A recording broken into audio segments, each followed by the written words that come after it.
I was from my forest here faster. Fire, wait. It's nonsense. True. She says.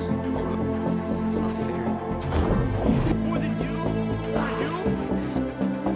Listen, I'm trying to kill him. Your son is dead, Jake. Cannot live like this, baby. In very hands. Son, brother.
16 years. That is the amount of time that has elapsed between the first and third Avatar movies. During a period of 16 years, the world underwent a dramatic transformation, streaming nearly over 2 movies. A pandemic shut down theaters throughout the globe, and the idea of going to the movies itself was questioned. And James Cameron remained there, creating a universe in the bowels of his New Zealand workshop. No other director in existence does it. No other director possesses the conceit, the obsession, and the skill required to vanish for 10 years, and then reappear with a film that leaves viewers speechless. With Titanic, Cameron succeeded. In 2009, he repeated the process with the first Avatar. In 2022, he repeated the process with Avatar, The Way of Water, with Avatar, Fire and Ash. He's making a comeback to the battle with greater aspirations, more narrative bravery, and yes, all the imperfections we are already aware of and have come to terms with. It's important to note right away that this is not a phone movie. It's not a movie you watch while working on something else. In the most radical and literal meaning of the word, Avatar, Fire and Ash is a cinematic experience. There is a level of visual detail in every frame of Cameron's film Pandora that is unmatched by anything produced in 2025. The planet is filmed as though it were alive, breathing, throbbing figure. You saw something else if you didn't watch it in IMAX 3D. You witnessed a scaled-down version of a film that was intended to be massive. Having stated that, the true query that everyone is posing is straightforward. Is it worthwhile? In all honesty, it depends on what you're looking for in a blockbuster. This is not the film for you if you're looking for a unique script, a creative storyline, and dialogue that will linger in your brain for weeks. It was never the case. That franchise was never Avatar.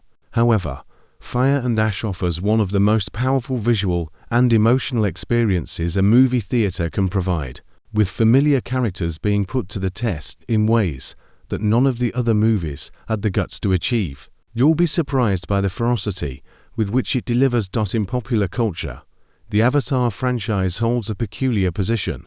The first movie of 2009 surpassed Titanic to become the highest-grossing movie ever made, making it the largest box office sensation in history. However, unlike the MCU and Star Wars, Avatar never developed a fervent cultural community. People went to the movies, left dumbfounded, and emerged utterly stunned, and then they had stopped discussing it.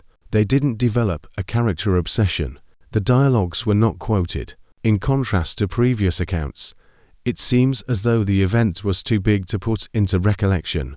The 2022 release of The Way of Water rekindled the controversy. The second movie demonstrated the franchise's continued viability, with a Rotten Tomatoes score of 76% from critics and 92% from viewers, particularly because of those underwater sequences that expanded the boundaries of visual effects.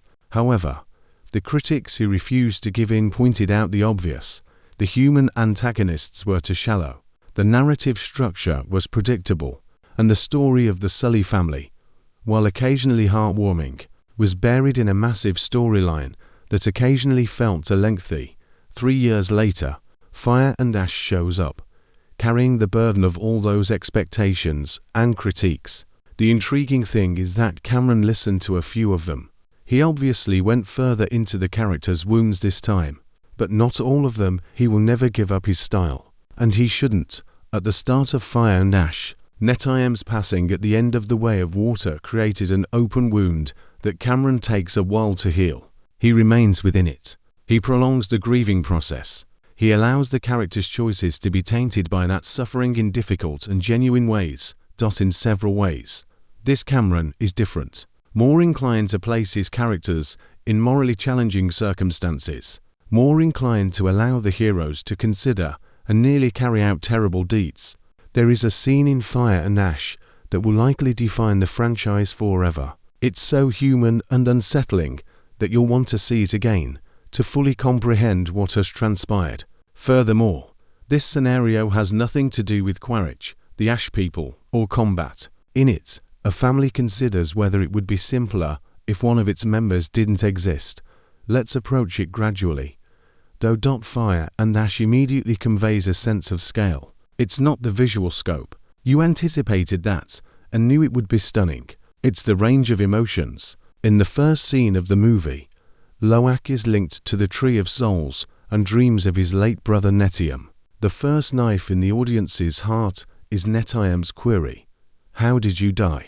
As they soar together on their ikrons, smiling and free. Loak also tells, in response, Neteyam says it wasn't his fault. In less than 2 minutes, this sequence sets the tone for the whole movie, which is about grief, guilt, and how families deal with death. The Sully family is in complete disarray. As usual, Jake uses all of his might to hold everyone together, but you get the impression that he is reaching his breaking point. More than at any other moment in the franchise, Neytiri is in a darker and more intriguing place that will question your preconceived notions about her. Kiri feels that something is preventing her from connecting with Awa. Thus, she's growing more and more aloof. And Spider, the adopted son who isn't blue and never will be, the only genuinely human member of the family, nonetheless lives on the edge, loved in ways that none of the adults can adequately articulate, accepted by some, and tolerated by others. Cameron presents the new threat in this emotional setting. Additionally, Fire and Ash extends beyond the fundamental threat of the first 2 movies, which was always the same. RDA humans desire to destroy Pandora for financial gain and power. Varang, Una Chaplin portrays the Ash people's leader, a Na'vi warrior who left Awa when her tribe was wiped out by a volcano. She is, without a doubt, the greatest antagonist in the history of the Avatar series. I am aware that this is a powerful statement. Quaritch is well known, with that brutally muscular performance in the original Avatar. Stephen Lang produced one of the most iconic military adversaries in contemporary film. Varang, however, is different. She's opposed to colonizing Pandora. In this chapter, she's not pursuing unobtainium or its counterpart. She desires to be in charge. Everyone should serve the fire, according to her. Before you despise what she has become, there is something about her logic twisted, brutal, and based on actual suffering that helps you understand where she came from.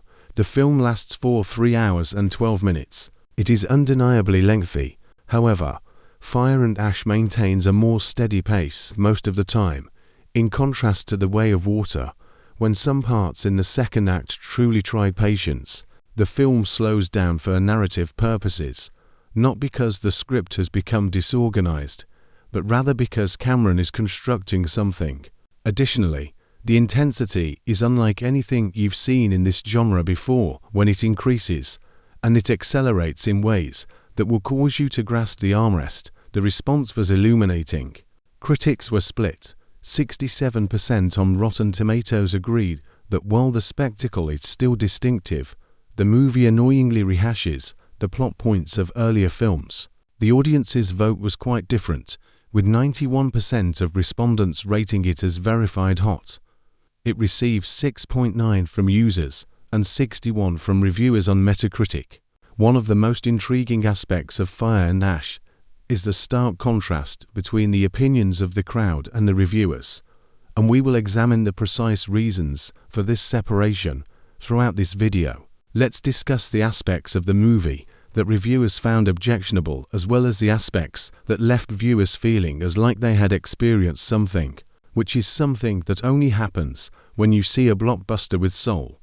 You must comprehend what was required for Avatar, Fire and Ash to be made in order to comprehend the movie, because the narrative of how it came to be on screens is nearly as dramatic as the events that take place there. It all began in 2006.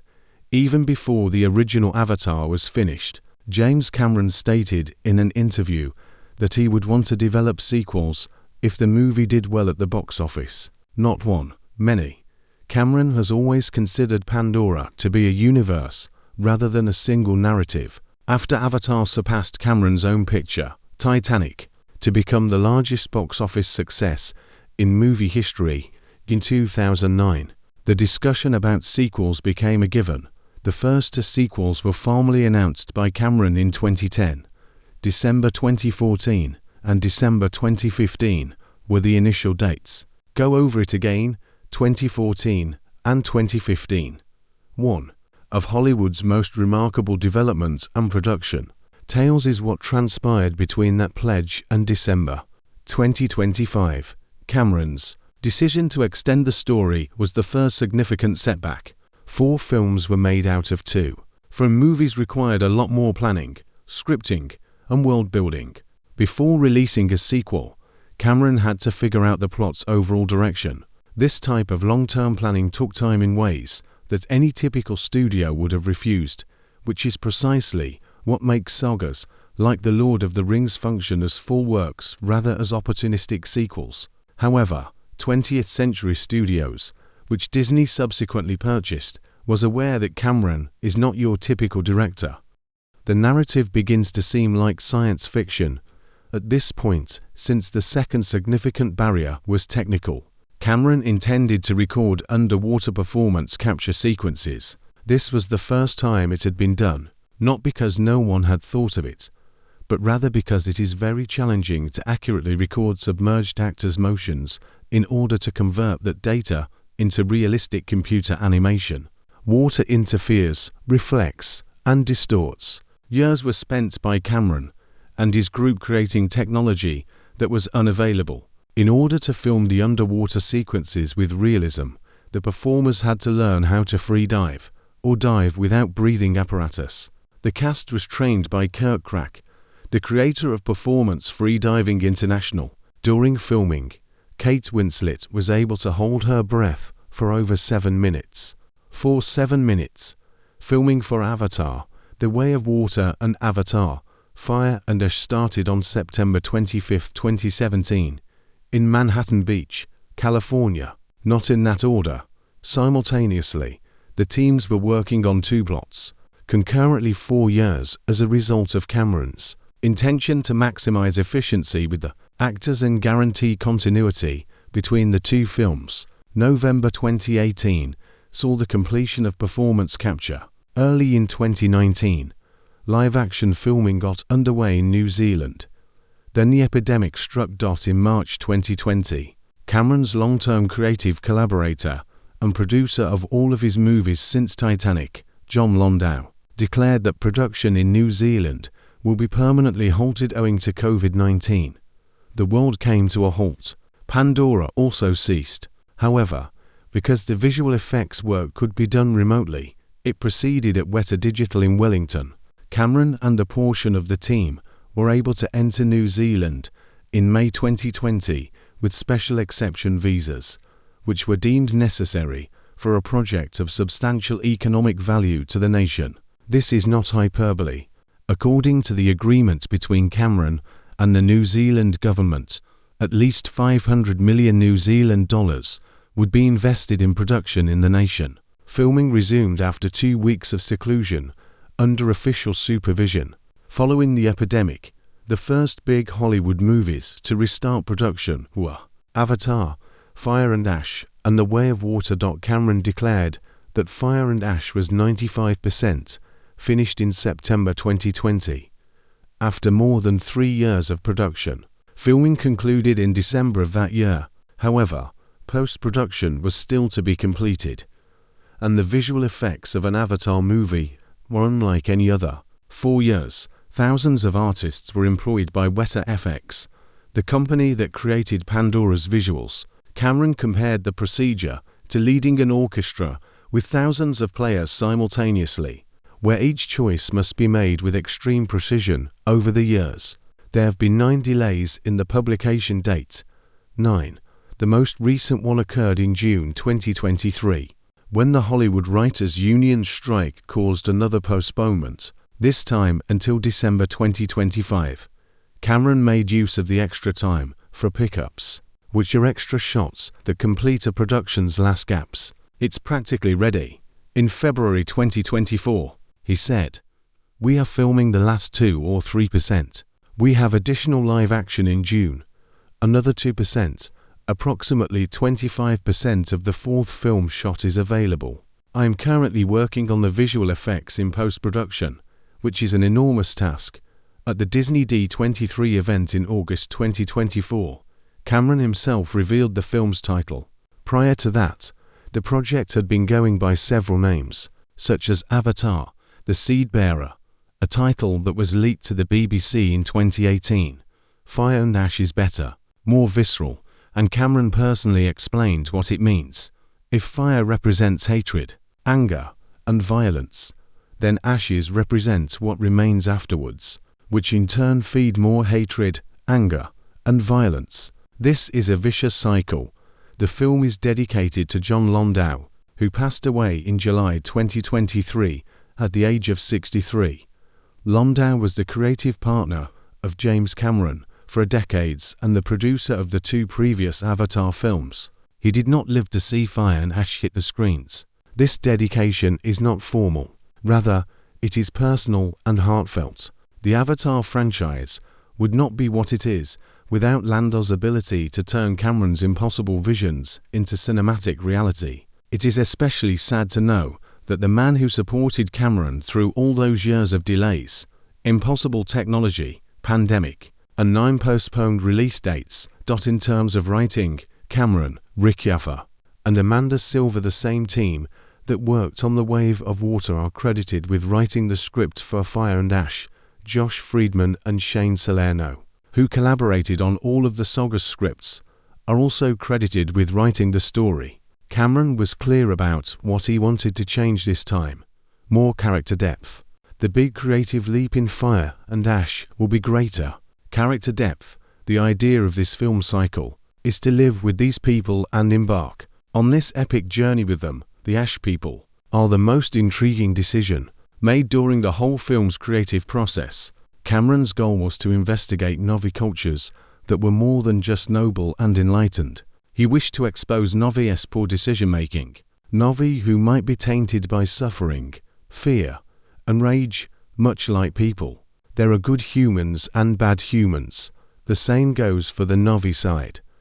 This is how producer Landau, who is still alive throughout the creation, summed it up. People do not see themselves as bad. What is the fundamental reason for their transformation into what we consider to be evil? Perhaps there are other aspects that we are unaware of. Throughout the whole movie, Varang provides a solution to this question. What turns a victim into a monster? It is this issue, more than any conflict or special effects, that elevates Fire and Ash above what the first two movies attempted to achieve.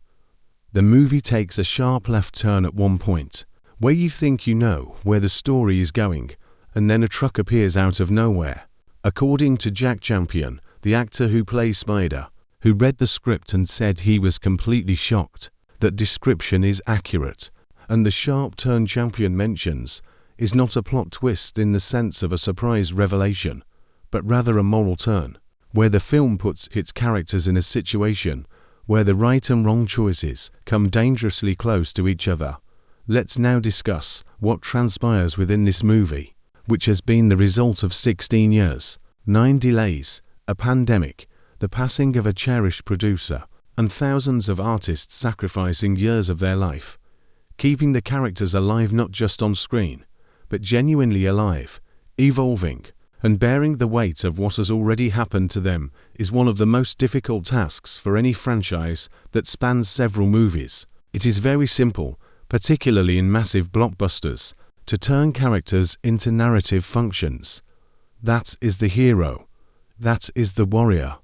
That is the villain. And then you fill in the blanks with action and visual effects and hope no one notices that people have stopped being people. To his credit, Cameron never fully fell into that trap, and the performers had more authentic material to work with in Fire and Ash than in any previous movie in the trilogy. Sam Worthington's portrayal of Jake Sully is still an intriguing choice for the lead role, and I mean that in the most honest way possible. Worthington will never be the most expressive actor in the room. Instead, he's straightforward, restrained, and occasionally too close to coldness for a character who should be carrying the weight of the world on his shoulders. However, Fire and Ash makes better use of this restraint than the earlier movies. In this third chapter, Jake is a man who is trying to do the right thing in a world where doing the right thing is never obvious.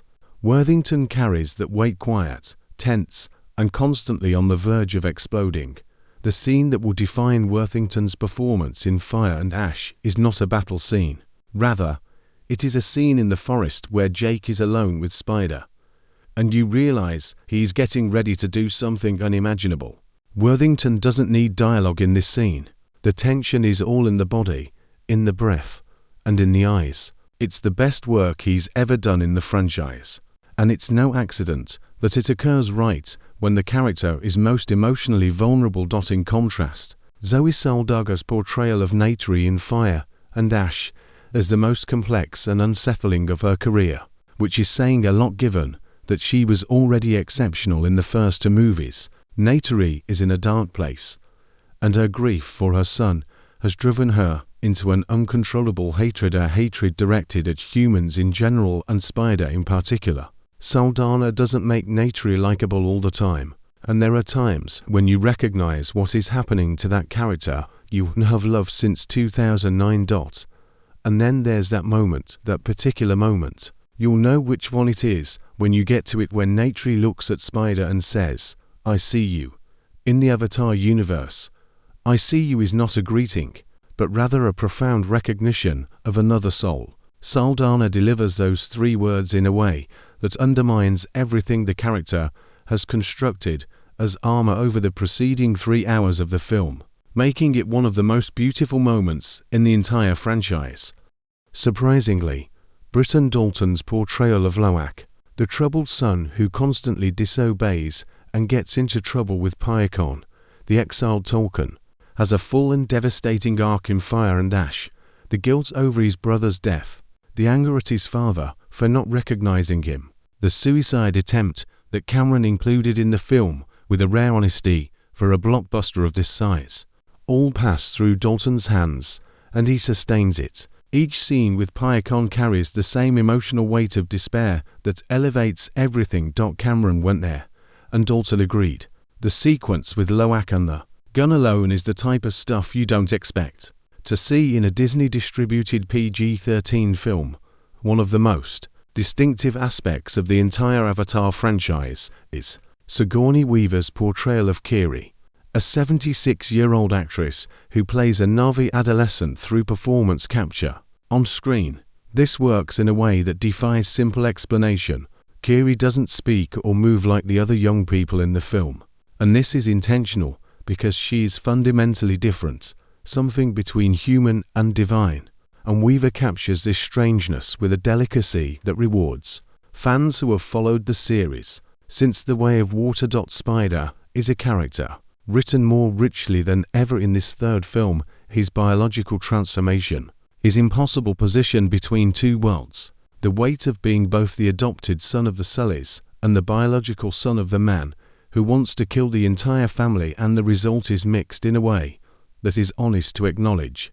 Champion has his moments, and in some of them, he really delivers. However, there are scenes where Spider's dialogue sounds forced in a way that diminishes the impact, and it's impossible to tell if the actor or the script is lacking. Nevertheless, Spider's journey is the core of Fire and Ash. Quaritch, played by Stephen Lang, continues to be one of the most intriguing villains in any ongoing franchise in contemporary cinema. What Cameron is doing with this character throughout the films is truly fascinating. In the first Avatar, Quaritch died. In the second, he returned as a recombinant, a copy of himself in a Na'vi body. And in Fire and Ash, he's in an even more ambiguous place. A man who was a soldier, who was a monster, who was resurrected in a form that he emotionally feels as liberating. The dynamic between Quaritch and Varang is the most unsettling and captivating. Una Chaplin, who plays Varang, is another.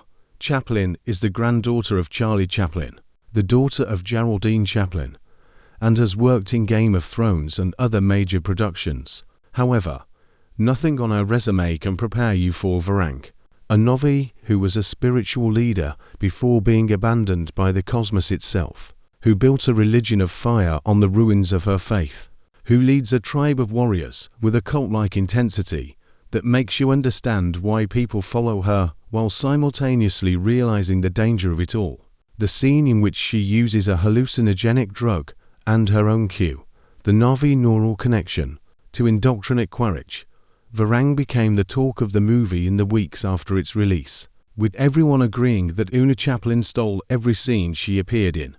That's true, but what's even more impressive is that Varang serves as both a physical threat and a narrative mirror to Neytiri, to Navi women who have suffered terrible losses and chosen entirely different paths to deal with them. When the two finally face each other, the emotional impact of that scene goes far beyond the characters. Fighting, the scene where Ronald dies in childbirth while the battle rages around her is brutal in a way that Fire and Ash doesn't warn you it's going to be.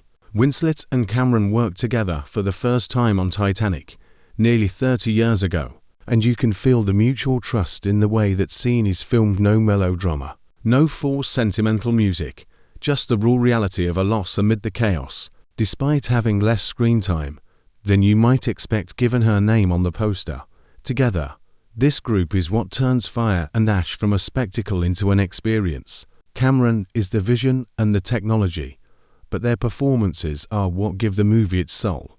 Cameron has always understood that a movie's opening is crucial, not the first action sequence, not the first moment of visual spectacle, but the first few minutes in which you set the emotional tone and tell the audience what this film will require of them. For example, Titanic begins with the search for the wreck and the lost jewel, but it really establishes the film when the elderly Rose holds the photo and you realize that this is a century-old love story. Avatar 2009 begins with Jake waking from cryostasis and giving a voiceover. That tells you everything you need to know about his life and the fragile piece of Pandora before everything falls apart. It's the most audacious beginning Cameron has ever done. And Fire and Ash begins with a dream. Loak is associated with the Tree of Souls. In the dream, he and Neteyam fly together free, laughing, weightless, without war, without mourning. It's beautiful in a way that hurts because you already know that Neteyam is dead. Cameron doesn't have to tell you that. You already carry that knowledge from The Way of Water, and he relies on the fact that you sense Neteyam's absence even before he appears in the dream. So the contrast is already a knife to the stomach. Then, directed at Loak, Neteyam asks, "How did you die?" Not how I died. How did you die? This question makes sense within the logic of the dream, because Loak is dying of guilt, carrying his brother's death as if it were his own slow execution. Neteyam, even as a memory, a spirit, and a dream construct, responds with the only thing Loak needs to hear and cannot believe. It wasn't his fault. This moment, which is less than 2 minutes long, sets the tone for the whole movie. Fire and Ash is not primarily about battles. Rather, it's about what endures after a loss and how individuals deal with the guilt of being alive while someone they love is dead. The Sully family is settled with the Metkaina clan in Awatlu, the same reef village we learned about at the end of The Way of Water. However, the family environment did not bring comfort. The tension within the family is evident from the first few minutes. Jake is gathering weapons from the wreckage of the previous battle, breaking the 3 laws of Awa by touching metal, which puts him at odds with Tolaweri and Runnel, the leaders of the clan that hosted them. He is right to believe that the war is ongoing. Cameron carefully and unsettlingly documents Neytiri's condition. She is angry. Humans are the address of a fury. Humans as a category, a presence, and an idea, not the RDA in the abstract, not the troops in general. And within the home itself, Spider is the object of this rage. The family's adopted human kid, the biological son of the guy who killed her son, is the only person in the house who has an oxygen machine to breathe, since his lungs aren't designed to handle that kind of air. Neytiri sees the reason behind all of her losses as she stares at Spider. The youngster and his father are inseparable. She's unable to distinguish between her love for him and her rage at what he stands for. Cameron doesn't impose a simple solution. He permits that tension to persist. For his part, Spider is living on the edge, just as he has always done, but in a more painful and conscious way. He is aware of Neytiri's resistance to him. He can tell the difference between being loved and being tolerated. However, he also has nowhere to go and no means to be anything other than who he is. Jack Champion handles this acceptance of an impossibility with more nuance than the screenplay occasionally permits, and there is something heartbreaking and heroic about it. The first significant event in the movie takes place during one of those regular instances of family strife. The spider nearly chokes. His exopac, which filters Pandora's air so that human lungs may breathe, runs out of oxygen during the night, and the family finds it difficult to locate a replacement. In a science fiction setting, the youngster suffocates within his own home while everyone else is asleep. It's a moment of domestic dread. Cameron captures this with a claustrophobic immediacy that is entirely genuine and not at all magnificent. Jake and Neytiri's calculations are altered by this occurrence. On Pandora, Spider is not safe. If he loses focus for even a second, Pandora will physically kill him. When the merchant ships from the Tlaleen clan arrive, Jake and Neytiri make a decision that devastates their kids. Spider will return to the human camp known as High Camp, where Norm Spellman and other allies are, where he will be safe. The wine traders are a nomadic tribe of Navi who travel through Pandora's air currents in vessels pulled by creatures that resemble giant jellyfish. The kids' response is quick and instinctive. In particular, Loak, who just lost a brother, will soon lose the sole remaining sibling, and because of the kids' opposition, Jake and Neytiri decide not to just send Spider away. They'll accompany him. A final journey together, a farewell, an effort to transform an unpleasant parting into something at least loving. The destination of such voyage is never reached. One of the film's most inventive visual features is the wine traders' ships navigating Pandora's wind currents. The Tlaleen clan, led by David Thewlis's character Palak, who makes a brief appearance here before assuming a more significant role in the next movies, is presented by Cameron as a group of peaceful merchants who reside in the heights, distant from the ground warfare. This picture, which shows floating ships drawn by glowing animals sailing peacefully above woods and wars, has a very lyrical quality.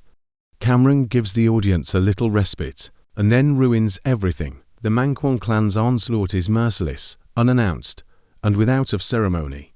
There is no declaration of war from the Ash people.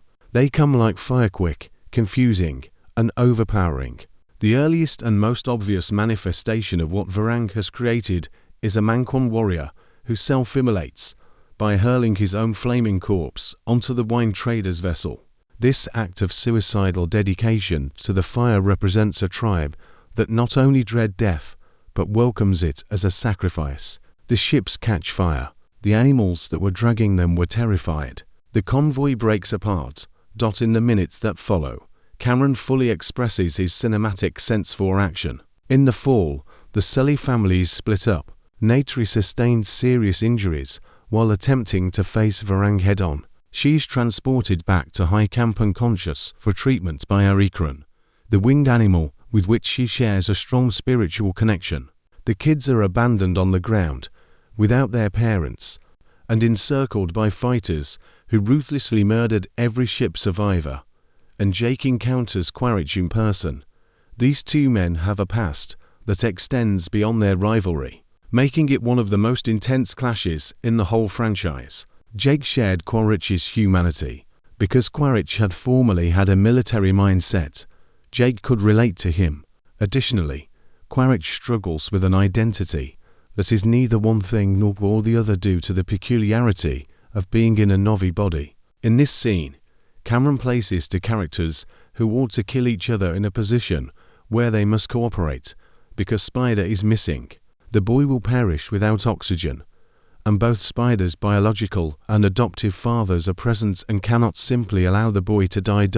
In the first act of Fire and Ash, this is the most clever narrative device. It's not the spectacular conflict. It is the unachievable ceasefire between two guys who despise one another and have feelings for someone who didn't ask to be involved. The movie really starts in this pandemonium With the family split up, Neytiri hurt and unconscious, Jake and Quaritch in an untenable ceasefire, and the kids running from the Ash people unprotected. When it comes to villains, most blockbusters adhere to a formula. The adversary is powerful. The adversary has a strategy. The hero is confronted by the adversary. The adversary is defeated. The technique is effective because it is dependable.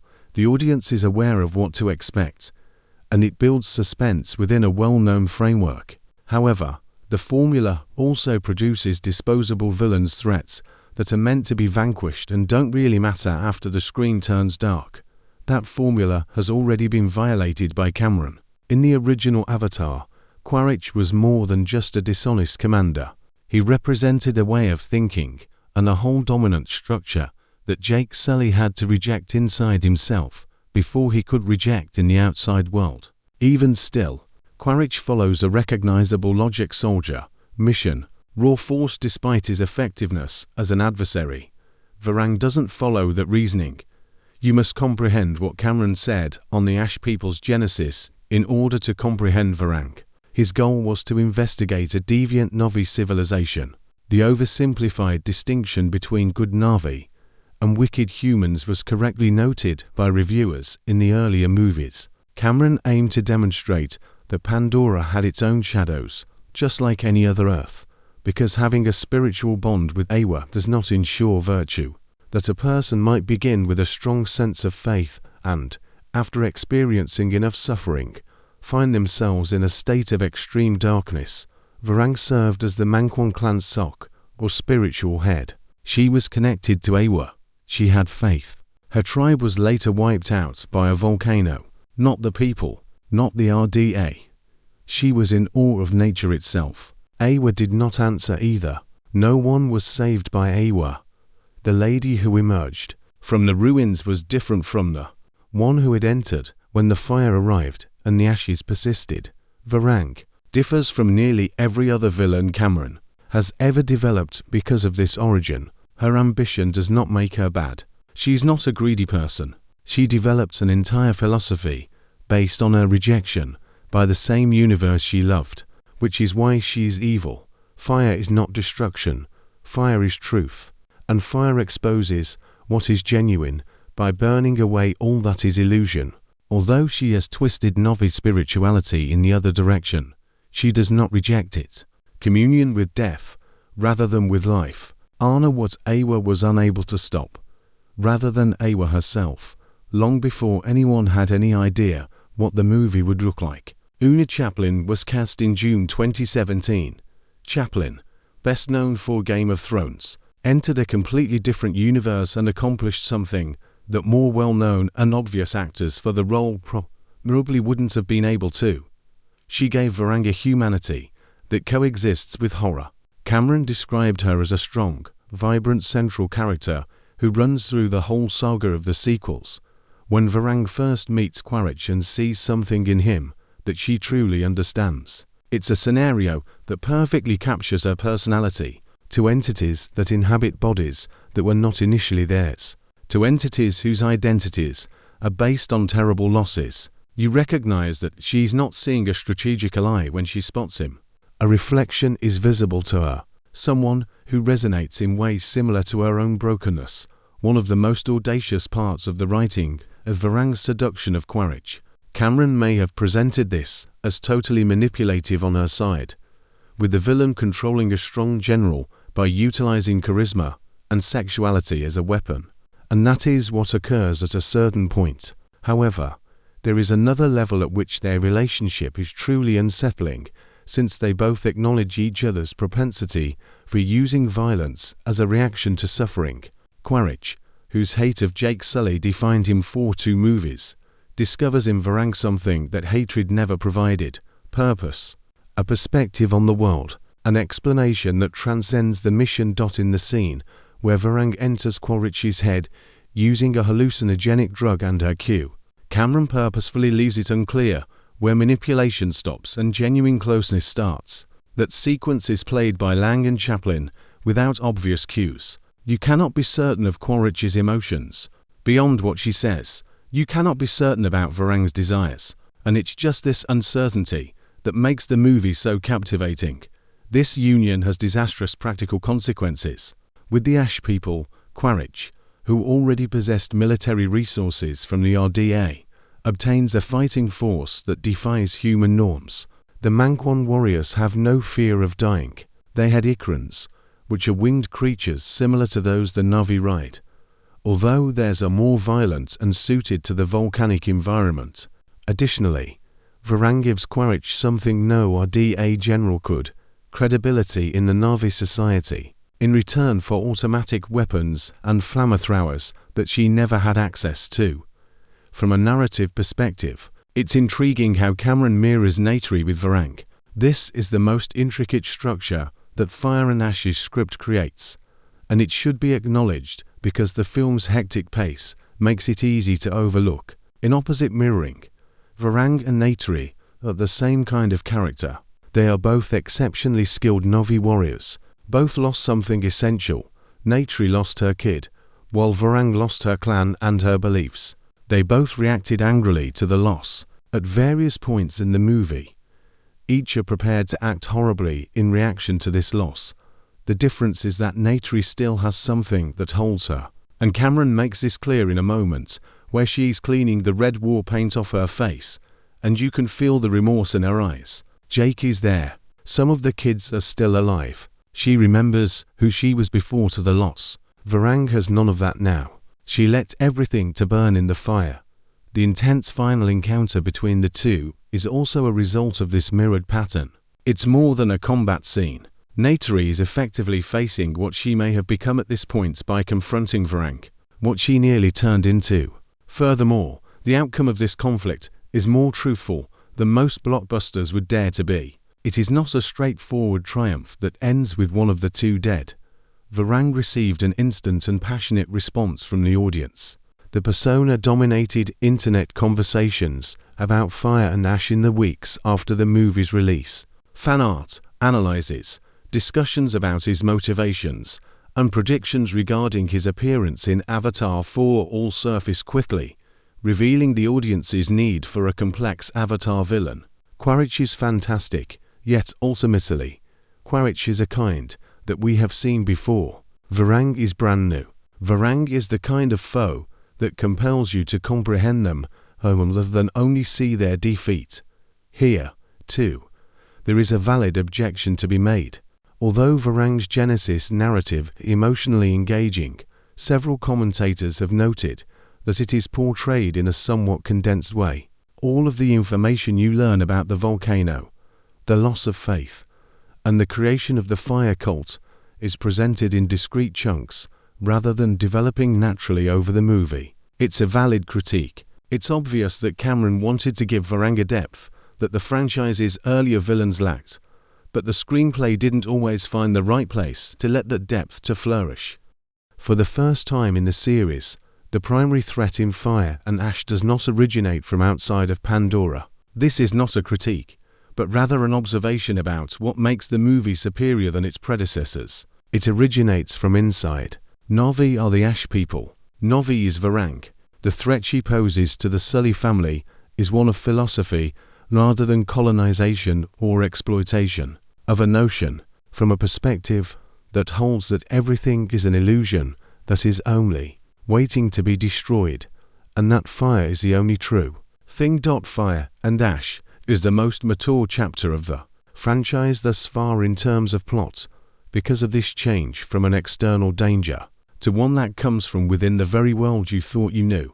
At last, Cameron is prepared to acknowledge that Pandora is not a paradise, that monsters may be created even by the Na'vi, that as darkness is not a trait of any species, a connection to nature does not provide protection against human or Na'vi gloom. Any entity who has endured enough suffering and made poor decisions on the journey back might experience it. That fact is personified in Varang, and even after this movie is over, Una Chaplin will continue to bring her to life. The entire movie Avatar, Fire and Ash comes to a halt at one point. Not a conflict, not a plot twist, not a visually stunning effect. There are two individuals in this little scene, which takes place in a wooded clearing, and the stillness is too long to be comfortable. There is a spider on the ground. Without the extra Exipack he neglected to carry, he ran out of oxygen in the midst of an escape from the Ash people and perished. His human body is just shutting down, since it was never designed to breathe Pandora's air. Kiri is present. Additionally, Kiri links her hand to the ground, calls something from within the soil, and inserts an Awa spore straight into her adoptive brothers.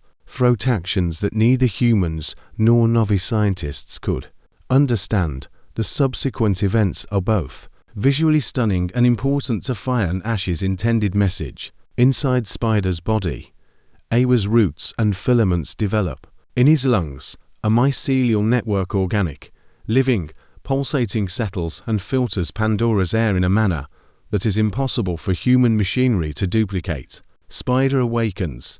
Inhale. Furthermore, Jack Champion's expression is not one of joy when he lifts his hand and notices that a Q has formed, the neurological structure that the Na'vi utilize to communicate with other creatures and the planet's consciousness. Confusion is the cause. Fear is the cause. It's the look of someone who, without asking, simply changed into someone else. The core of Fire and Ash is this metamorphosis is a metaphor as well as a narrative event. To human to be Na'vi and to Na'vi to be fully human. Spider lived his entire life in the between. He was raised on Pandora without ever being allowed to breathe, despite never being fully welcomed by the Sully family. I love them, and now Awa changed him via an act of love from Kiri, not at his request, nor out of merit or conscious decision. He was greeted by Pandora. The air that formerly required a filter now enters straight. Uncontaminated. Cameron doesn't allow it to be merely lovely. He presents the other viewpoint right away. Jake immediately gets it. Jake observes Spider drinking Pandora's air without any equipment before any scientific investigation or RDA briefing, and he understands the implications for the conflict. The final significant obstacle to Pandora's complete colonization vanishes if humanity are able to comprehend and duplicate the biological process of the mycelial network and investigate what transpired within Spider's body. Equipment, domes, Exipacks, and other life support infrastructure would no longer be necessary for humans. Everyone would have access to Pandora. One could seize the entire globe. Spider is more than a boy now. He is a revelation, a key, an experiment on foot. And it is from this comprehension that Cameron creates the most unsettling and brave sequence in the Avatar series. Jake and Neytiri converse by themselves. They are captured in profile by the camera, making it impossible for you to look away. And Neytiri expresses her opinions. She doesn't conceal herself, soften, or envelop herself in compassion. Spider must perish. The threat to Pandora will never go away as long as he and that Awa modified body are in existence. He will always be pursued by the RDA. He will serve as a key to unlock the entire world. Additionally, Spider's existence will contribute to the deaths of every Na'vi in the next and subsequent invasions. Her reasoning is icy and awful, and it perfectly reflects the person she has become after Neteyam's passing. It's not that Neytiri is incorrect about the facts, which is what makes this scenario so hard to witness. It's that she's not entirely incorrect. The information she provides is accurate. Her description of the risk is accurate. And Jake, the man who saved that kid, trained him, slept next to him 4 years, and loved him like a son. Jake remained silent for much too long before answering. When discussing this passage, Cameron referenced the biblical tale of Abraham and Isaac, the father who is given an impossible directive. The son is not responsible for what he stands for, and the unanswered issue of how far a father's love can go when it clashes with the survival of everything else he cares about. Spider is taken to the jungle by Jake, only the two of them. Furthermore, you truly have no idea what he will do. Cameron uses a camera that seems to breathe with the intensity in the action. Even though Jack Champion is fully present and shows no signs that anything remarkable is going to happen, Spider is unaware of it, which exacerbates the situation. Worthington conveys throughout the entire sequence the weight of a guy who is getting ready to do something that would ruin his identity, who is unaware of it, yet who is still going. He's not capable of it. He can't do it at the last minute. The knife remains in its sheath. You can sense the full impact of what this guy nearly did as Jake stands still with his back to Spider and takes heavy breaths. Neytiri then bolts.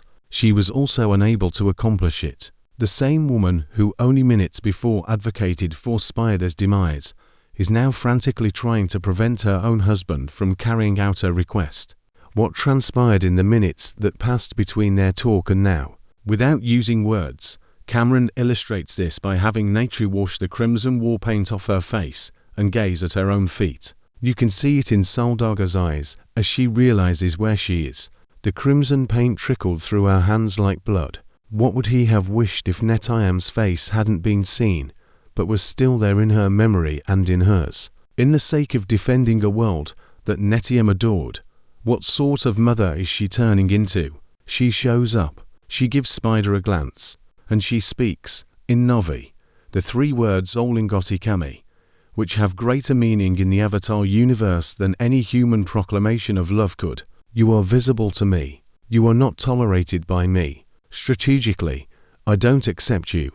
You are visible to me. Your essence is familiar to me. You are not a threat to me. You are a person. Fire and Ash get the right to be referred to as something more than a show in this scenario. And everything is altered by what follows this scene. Spider does not run away despite being aware of the threat he poses. He doesn't conceal himself. When the RDA arrests him and Quaritch brings him to the Bridgehead base for examination, Spider uses his biological father's dog tags to remove the panel of his cell and flee, using his own status as a danger as a shield. Rather of being used by Quaritch, he utilizes him. Additionally, he protects Jake during the escape by acting as a human shield, since he knows that the RDA won't shoot him as long as they require what's inside his body. A move that perfectly captures the essence of this character. This Spider is not like the ones we were previously familiar with, not the young man attempting to establish his place. It's not the biological son attempting to comprehend his father. This person was both literally and figuratively changed by Pandora, and he has deliberately selected which aspect of this change to focus on when Spider uses his new Q to connect with an Ilu, one of the aquatic animals from the Metkaina clan. In the moment that finished Spider's arc in the first act, you can see a serenity on Champion's face that the character has never experienced in whole movies. Not joyful exuberance, tranquilly, the type of tranquilly that results from just being who you are and giving up on trying to be someone else. Spider is neither Navi nor human. Spider is who he is, and at last, Pandora identified him. In many interviews, Cameron stated that Fire and Ash is fundamentally Spider's narrative, not of Jake, not Neytiri, not from Loak, who has the movie's most heartbreaking storyline. The story revolves around the journey of a boy who lived his entire life on the edge of everything, the edge of family, the edge of species, the edge of the planet, and who only found a place that is truly his when Awa entered his body without his consent and transformed him. This structure has a strong irony. Varang is a Navi who developed a religion of fire after losing trust in Awa. Spider is a human who was selected by Awa in ways that are beyond the comprehension of even the Navi. Spider never had access to Awa. The human boy who Varang intended to employ as a tool was welcomed by the world that she had spiritually abandoned. Cameron doesn't use pretentious music or explanatory dialogue to highlight this irony. He just lets the two storylines flow concurrently, believing that the audience will notice the difference. You sense it, too. Absolutely. Throughout the 3 films in the Avatar trilogy, one of the most frequent accusations is that the RDA, the human company colonizing Pandora, functions as a monolithic, malevolent institution devoid of subtlety. People desire resources. People are destructive. People murder. The Navi also oppose it, though it seldom permits genuine complexity on the side of the human adversaries. It is a straightforward moral framework that functions emotionally This issue is not entirely resolved by fire and ash, however. It does something clever about it. The most intriguing human character the franchise has created since Quaritch is Edie Falco's portrayal of General Francis Ardmore. In the conventional sense, Ardmore is not a villain. She works as a manager, an administrator of an unfeasible program, tasked with convincing the RDAS funders to invest billions of dollars on a planet that is still resisting. She's looking for outcomes. She wants the task to be completed. However, in contrast to the franchise's other adversaries, Ardmore exhibits something like guilt towards her use of her own human resources, rather than what she is doing to Pandora. One of the best written scenes in the movie is when Ardmore witnesses Quaritch coming to base, with ash people battle paint on his face, obviously influenced by Varang. She realizes right once that an enemy spy has captivated and corrupted her best soldier. She attempts to undo it. Falco portrays that moment with the measured coolness of someone who has witnessed situations get out of control in the past and is fully aware of the type of issue at hand. And Quaritch is able to hold onto his post long enough for things to worsen by using the logic of success. The capture of Jake Sully raised the troops' morale. The alliance with the Ash people had tactical worth. In the end, Ardmore is slain in the decisive fight. Some commentators felt that this sudden death was too severe for a character who should have had greater character development. It's a valid critique. Falco gave the part something really intriguing, but the movie didn't allow her enough room for what she was doing. Parker Selfridge, played by Giovanni Ribisi, rejoins the franchise after a protracted sabbatical. In the original Avatar, Selfridge was the corporate administrator who, under pressure for results more than out of cruelty, approved the attack on the Tree of Souls. This is the type of commonplace evil that Hannah Arendt would aptly characterize. Selfridge recognizes before anybody else the financial worth of a human who can breathe Pandora without apparatus, which is why he returns him fire and ash more resentful, vindictive, and interested in Spider. In order to diffuse tension at key points in the movie, Ribisi employs this corporate avarice with a subtle dark humor. Although it's not a major function, it's effectively utilized. The film's human surprise is Jermaine Clement, who plays Dr. Ian Garvin. Garvin works as a marine scientist with the RDAS Tolkien hunting section, which killed Pandora's whales in the Way of Water in search of the material that slows down human aging. Clement gives Garvin the impression of a guy who has been making mistakes one step at a time, each one justified on its own, until he finds himself a member of something he considers hideous. Throughout the entire movie, he's the only human on the RDA side who acts out of conscience. He risks everything to free Jake from the glass cage where he is imprisoned at the Bridgehead base by stealing a bulldozer because he can no longer look at the Tolkien massacre and tell himself that it's just a job. Garvin serves as the thematic link between the human arc and the Tolkien arc, and it's important to talk about how fire and ash enhances Pandora's whales' function in a way that honors the emotional commitment that the Way of Water instilled in them. You saw the Tolkien in the Way of Water as highly intelligent beings with complex inner lives and a pacifist civilization founded on holy vows of non-violence. Pyakon was the exile, the Tolkien who was banished for betraying his promises to protect the people he loved. The Tolkien war in fire and ash has a political undertone that was absent from the second movie. The RDA intends to take advantage of this vulnerable time to carry out the biggest Tolkien murder ever witnessed. Calf Communion is an annual meeting of Tolkien for reproduction, which is considered sacred in their culture. Hundreds of animals gathered in one location, vulnerable, unpredictable. Loak learns about the scheme. He travels to Pyakon. Here, Cameron makes one of the film's most heroic narrative choices. The Tolkien resolve in council not to engage in combat. The votes are what they are. What sets them apart from the destructive animals is their non-violence. Tonawari is in favor of this choice.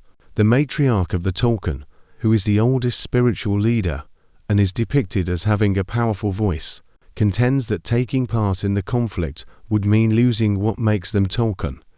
Loke is the one who modifies that, not with theoretical justifications of tactical need or survival.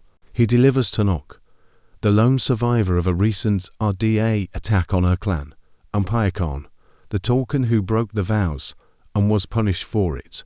Tenoch doesn't have a lot of dialogue. She is not need to be. Her presence real, wounded, and resilient speaks louder than any debate. The Tolkien Council chooses to engage in combat to comprehend the thematic message that Fire and Ash are attempting to express. This passage is crucial. Violence is not glorified in the movie. Cameron makes this clear in the title, which is a metaphor for how violence breeds more violence, much like fire produces ashes that feed more fire. However, the movie distinguishes between resistance as a necessary and violence as aggressiveness. Because they wish to battle, the Tolkien do not violate their promises. Since it is now obvious that the alternative is extinction, they break them. Additionally, Cameron allows the viewer to consider the moral distinction between these two ideas without overemphasizing it. The comparison to Jake Sully is deliberate and well-crafted. Jake spent 2 films attempting to keep the conflict from erupting into a full-scale conflict in order to keep the family safe. He arrives at the same point as the Tolkien in Fire and Ash, the point at which passive resistance turns into cooperation in one's own demise. Furthermore, it is not a choice of glory to become Torrik Makto once more to ride Pandora's biggest flying predator, the Na'vi emblem of ultimate authority. It's an acknowledgement that the moment has arrived. This choice is sparked by Quaritch and the Ash people's capture of Jake and Spider. After capturing Jake Sully, the most well-known traitor in human history on Pandora, Quaritch triumphantly returns the 2 of them to the Bridgehead headquarters. Parker Selfridge recognizes the chance. The scientists start examining Spider. The morale that has been lacking for years is restored throughout the whole base. Ardmore, who ought to be rejoicing, is seeing Quaritch, who has battle paint on his face, and realizing that there may be more costs associated with this win than benefits. The clever thing about Jake and Spider's escape is that it doesn't need physical prowess. Spider utilizes his position as a protected resource, as a shield, since the RDA are unable to kill him because of the scientific worth of his body. After receiving yet another briefing about the number of Tolkien that can be killed in the Calf Communion, Ian Garvin's conscience has finally reached its breaking point. He takes a bulldozer and smashes a hole in the building that houses Jake. After an hour of built-up stress, the scene's wild, hilarious energy provides exact relief. The bashful biologist is on top of a massive machine, smashing a DA infrastructure barriers worth billions of dollars because he can no longer bear it. The majority of criticism pointed out that the Fire and Ash script made a mistake in what transpired following the escape. Jake's contemplation about killing Spider, which we examined in the preceding section, is a remarkable scene. However, the quick change from this phase to the final fight preparation, certain arcs without the necessary room.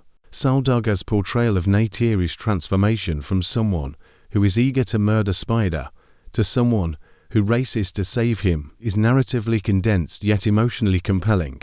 Here, the reunification of the clans occurs quickly. Unlike in the original Avatar, it required Jake as Torrik Makto to visit every tribe. This is where the reviewer's grievance over recurring narrative beats takes greater weight.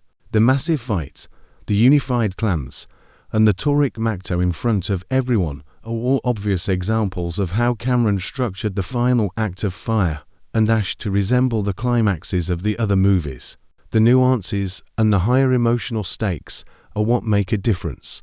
However, there is no denying the structural resemblance, and the fact that Fire and Ash are repeating beats from the first Avatar for the third time is a real source of annoyance for those who already harbored misgivings about the way of water. The vast majority of the audience didn't mind, and there's a reason for this that goes beyond tolerance or taste when it comes to franchises. In order to avoid making the structure's repetition seem lazy, rather, It seems like a ritual Cameron incorporates enough visual and emotional variety into each battle. Similar to an epic story, there are always moments of harmony, turmoil, and pivotal moments. What takes place throughout that right is what counts in the live cinema experience. No prior ritual in this franchise has adequately prepared for what transpires. In the last fight of fire and ash. Few directors working today can match James Cameron's connection to the fight climax. Imagine Aliens, with the Queen in the backdrop and the rescue in the hallway. Consider Terminator 2, the molten metal, the steel factory, and the last hand coming out of the flames, the Torix slashing through the sky, the burning woods of Pandora, and the 40-minute aerial fight that didn't seem lengthy or all reminiscent of the original Avatar. In a time when everything is occurring at once, Cameron has a cinematic feel for scale, action geography, and letting you realize exactly where each character is and what is at stake for each of them. The largest event he has ever captured on camera is the Battle of the Ancestral Cove, the last conflict in fire and ash. It's also not a casual comment. It starts at sea. The RDA fleet approaches the Tolkien congregation at Calf Communion, where hundreds of enormous whales have assembled in formation for their mating ritual and are at their most vulnerable point. Mick Scoresby, the Tolkien hunter who lost his arm during his meeting with Pyakon in the Way of Water, is at the vanguard with a personal fixation intensity that transcends his professional purpose. There is a hint of Ahab in Brendan Cowell's portrayal of Scoresby, the guy who was humiliated by a whale and would slaughter all whales as a result. Scoresby exchanged all pretense of employment for pure retribution. However, the RDA fleet is unable to locate helpless Tolkien, locates an armada, leading a coalition of tribes that have never engaged in combat together. Jake is perched on the Torix, the biggest flying creature of Pandora, and the Dragon of Death's shadow that only the greatest Na'vi warriors have been allowed to ride. Jake has done so twice. The waters met Kaina, the forests Omotakaya, the clans of the reef, the Palek wine traders, and the disobedient ash people who stayed with Pandora when their leader opted for the fire, did not follow Varang to the end, and did not choose to form an alliance with the human robots, the Tolkien, too, under the leadership of Pyakon, who once betrayed his vows and now does so with complete understanding and acceptance of the repercussions. The whales enter the conflict as a force of nature that human engineering was not meant to withstand. With an almost documentary-like passion, Cameron captured the whales in the Way of Water. Here, he captures whales engaged in combat, creating one of the franchise's most dramatic images. Peaceful animals turned into destructive forces by conscious decision-making and love for something bigger than their vows. Scoresby is murdered by a Tolkien after drowning. The hunting machine sinks, the water closes over him, and the camera moves on because the fight never ends for anyone. Cameron depicts this death without much drama or glitz.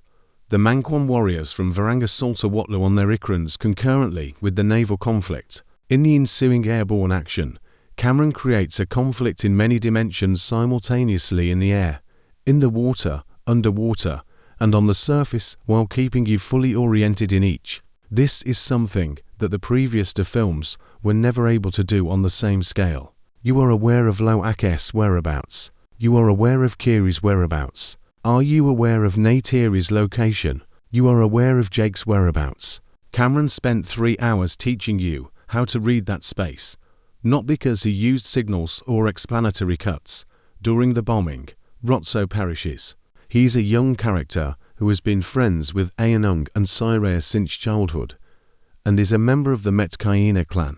Cameron doesn't use slow motion or music to indicate this demise. It occurs in the middle of the pandemonium, just as combat deaths do, and the effect stems from that harsh normalcy. There was Rotso. Rotso engaged in combat. Rotso passed away. The film goes on. However, Runnell's death redefines the emotional impact of the conflict. In the Way of Water, Kate Winslet made her debut in the Avatar series as a pregnant warrior and spiritual leader of the Metkaina tribe. Runnel gives birth during the conflict in Fire and Ash. This picture has a Shakespearean quality to it. The leader was both creating new life and defending what already existed, but he was unable to accomplish both at the same time. As Runnel passes away, Neytiri, who carried Neteyam's tragedy throughout the entire movie, holds Runnel's infant. Cameron doesn't use a diegetic music when filming this scene. Without the cacophony of combat, in a quiet place that seems unattainable considering all that is going on, Neytiri looks at the baby, who will be named Prill. For a brief moment, the camera focuses on Saldaña's face, revealing a variety of emotions that she expresses without saying a word, a renewed sense of grief for the child she lost, an immediate and instinctive love for the child in her arms, and what appears to be, at last, a purpose that transcends rage. In contrast, Kiri and Spider are able to access Awa's entire power combined, something that no Na'vi or human character has ever been able to achieve in the franchise's 3 films. One of the tensions that persisted throughout the movie was Kiri's incapacity to establish a connection with the deity. Cameron made a conscious decision that some reviewers found annoying, but I think it's wise because it implies that not everything about Awa can be comprehended in terms of human story. Something was preventing the connection, and that blockage is never entirely explained. Kiri makes an underwater connection attempt. She's unable to. Nearly drowns. Awa doesn't answer. Then Spider, the human child with a Q he shouldn't have, and the mycelial network developing within his chest where regular lungs should be, touches the root network besides Kiri. Together, the biological son of the general who destroyed the Tree of Souls and the biological daughter of Grace Augustine's Avatar accomplish what neither could do on their own. The most overt thematic statement Fire and Ash makes is this picture of the two of them together, linked, human and Na'vi, fire and water, science and spirituality. Here, Cameron doesn't require dialogue. Pandora's remedy won't come from either side. As the picture makes clear, it will result from the merging of seemingly incompatible elements. Awa's response is the practical outcome. All of Pandora's sea life mobilizes. The RDA submarines are destroyed by creatures that have never encountered mankind. In a matter of minutes, the naval conflict shifts, and without the assistance of the human fleet, Varang's army starts to disintegrate. After giving Prill to another warrior, Neytiri, who has just arrived, discovers Varang. The entire movie had set up the encounter between the two women, who were the same person in various incarnations, as an unavoidable fate. The script purposefully leaves open the question of whether Varang has a different spiritual source from Awa, or if she is merely the result of decades of training and unending hatred. Varang is physically stronger, more aggressive, and obviously seems to have a power that goes beyond what any normal Na'vi should have. Neytiri is not winning. Then Kiri shows up and does something that only she could do. She forces Awa to enter the mind that had vowed to reject the goddess by connecting her own Q directly to Varang. Varang feels overburdened. Cameron doesn't murder Varang in this scene, which is a crucial narrative choice, but he's damaged enough to get away. She gets away. The way the image ends on Chaplin's look also lets you know that she will come back. The fire did not go out, just relocated. The Hallelujah Mountains, Pandora's floating rock formations, suspended in the air by the planet's magnetic fields, are a landscape that Avatar presented in the first film, and that Fire and Ash employ more brilliantly than ever in the battle's ultimate conclusion, which takes place above the battlefield. A magnetic flow event is created when one of the RDAS vessels is struck by Jake's Toric and collides with one of these formations. The result is a scene that resembles a painting of an unreal future. Floating rocks disintegrating and ricocheting in the altered gravitational field, debris rising instead of falling, and fire and water mixing in the air. The last meeting of Jake, Quaritch, and Spider takes place in this unreal setting. As everything around them collapses, Quaritch and Jake engage in combat atop a floating rock. It's the battle that the franchise has consistently promised, but has consistently put off. to people without technological armor or scale advantage engaging in a physical altercation that is also the last encounter between Jake's true self and his chosen identity. Spider attempts to assist Jake. Quaritch shoots him and tumbles. He did not pass away. It's nearly the same thing. He plunges from a floating rock into a chasm of smoke and flames. Before Jake can respond, Quaritch leaps to his aid. Before the military mind can understand the choice, the parental instinct that he never requested and never completely acknowledged takes action. Jake drags them both back to the rock's protection, and there they are in a ridiculous moment of stillness in the middle of the end of the world. The adoptive father, the biological father, and the boy who belongs to both and to neither. Quaritch gives Jake a glance. Take a look at Spider. Additionally, Lang's look conveys a real doubt that the franchise has never permitted for that character the potential to make a different decision. However, Neytiri and other fighters show up, and the window of opportunity closes. Quaritch leaps as he peers down into the inferno of smoke and flames beneath the rock. Cameron fails to convey the effect. You are left with the whole uncertainty of not knowing whether Quaritch lived, as the camera continues to show Spider looking down and Jake staring at Spider. You think he does. It must be yes for the franchise. However, the question is still open like a window that no one has closed in that instant. In the quiet that follows the mayhem. Flames and ash make a decision that defines the kind of franchise Cameron intends to create once the fight is over. The smoke and flames have cleared, and the survivors are left in the wreckage of the RDA's biggest attack against the Na'vi. He doesn't jump right into the next battle. He doesn't merely set the scene for the next movie in the last few minutes. He pauses. He takes a breath. He allows both the audience and the characters to reflect on what transpired. In contrast to the turmoil of the preceding 40 minutes, Fire and Ash's last sequence, which lasts around 10 minutes, is filmed with a serenity. The clan members dive into the water around Pandora's underwater spirit trees, which are the same bioluminescent structures from the Way of Water that link the living with the memories of the past. Spider walks in with his freshly formed Q.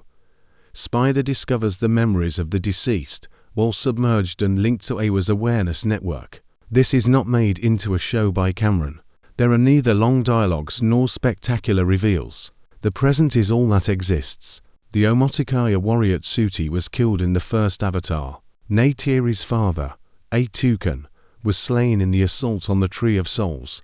The scientist Grace Augustine, whose avatar formed the means by which Kiri exists, loved Pandora to the point of death. The lost son and older brother, Neteyam. Rotso was a young Metkaina warrior who lost his life in the recent fight. Brunel, who simultaneously gave birth to new life and perished.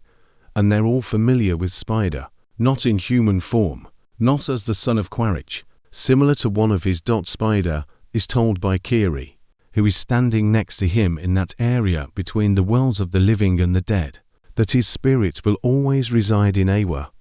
It is the final acceptance not via a formal act of adoption or tribal acknowledgement, nor through a decree or ceremony.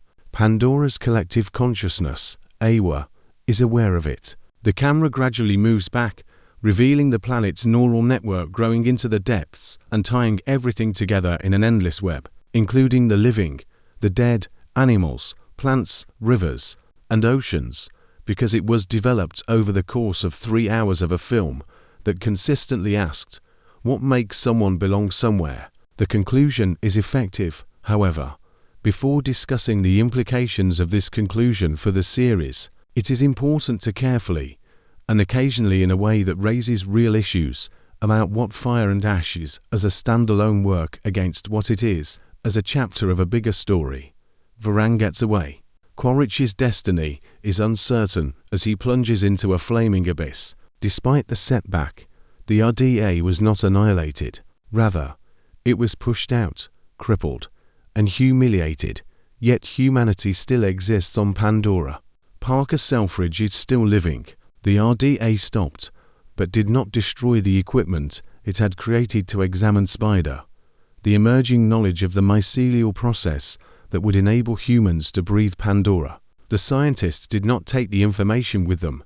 There is no post-credits sequence in Fire and Ash. There isn't a clear hint about Avatar 4. In a move that shows consideration for the viewers, Cameron lets the film conclude as it does. The loose ends hint at what will happen next, but he doesn't use the final moments as a teaser for the following chapter. In a time when the majority of franchise blockbusters exploit the credits as promotional space for the following product, this restraint is noteworthy. Prior to Landau's passing in 2023, Cameron and producer John Landau made separate remarks that provide us with information regarding the franchise's future. A portion of the filming for Avatar 4, which is scheduled for December 2029, has already been finished concurrently with the first two movies. According to Cameron, there will be a big time leap in the story, and the characters will have grown older. Additionally, Landau said that Avatar 5 would have a scene set on Earth, marking the first time in the series' history that the home planet of mankind will be seen on film. This was both unexpected and logically inevitable given the plot of the franchise. We go to Earth to open Neytiri's eyes to what exists there, Cameron stated. This implies that the character who defined mankind as a threat for 3 films would at last recognize the human side of the narrative. Her emotional journey, which started when she started to view Jake as a person, is still ongoing and will probably lead to a more nuanced comprehension of why people are on Pandora. The colonization is not justified, yet being aware of the despair that caused it. This insight puts Fire and Ash in a crucial light. This third movie goes beyond just carrying on the way of water. It is the end of a trilogy of concepts that started with the identity dilemma in the first Avatar movie. Who is Jake Sully? What do you do to keep the people you care about safe? This question was posed in the way of water, and comes to this point with the most difficult of the 3 questions. What do you become when sadness takes over? When does suffering that is justified start to turn into violence that is not justified? Where do you draw the line between protecting your planet and ruining its greatest aspects? The most severe response to the query is Varang. The response that nearly reaches the same extreme before retreating is Neytiri. Surprisingly, the most optimistic response is Spider.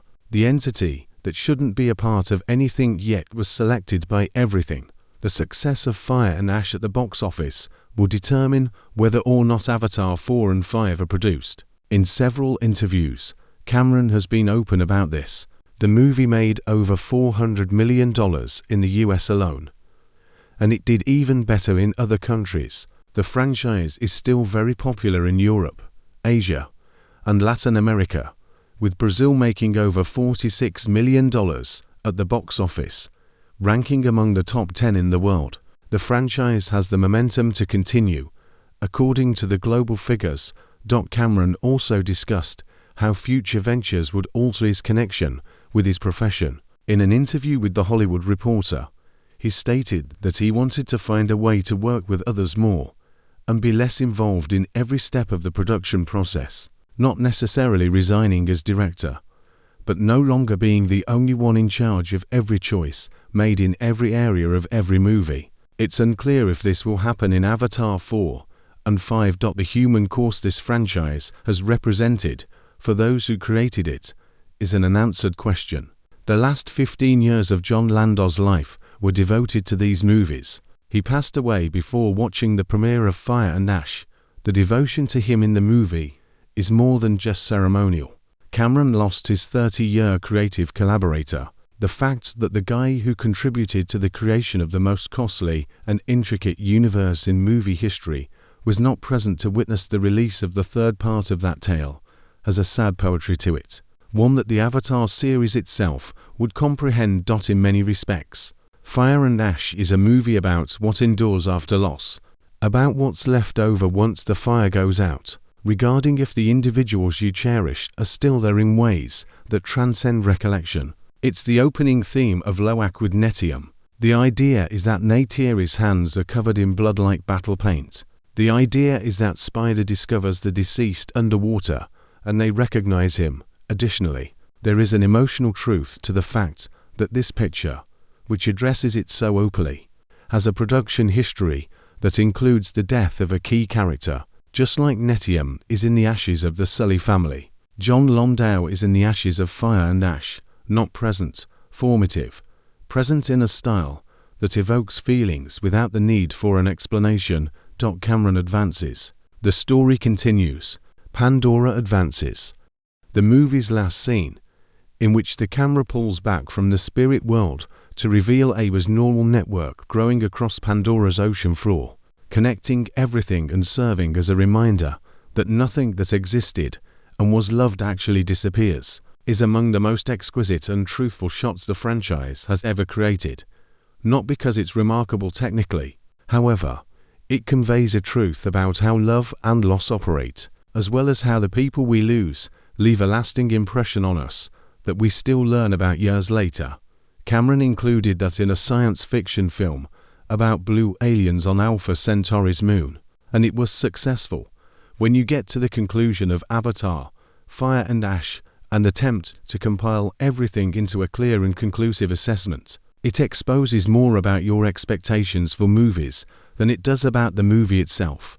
And maybe that's precisely where the most fascinating discussion about this third installment in the Avatar series takes place. Let's begin with the undeniable fact that Fire and Ash is the most visually stunning movie of 2025.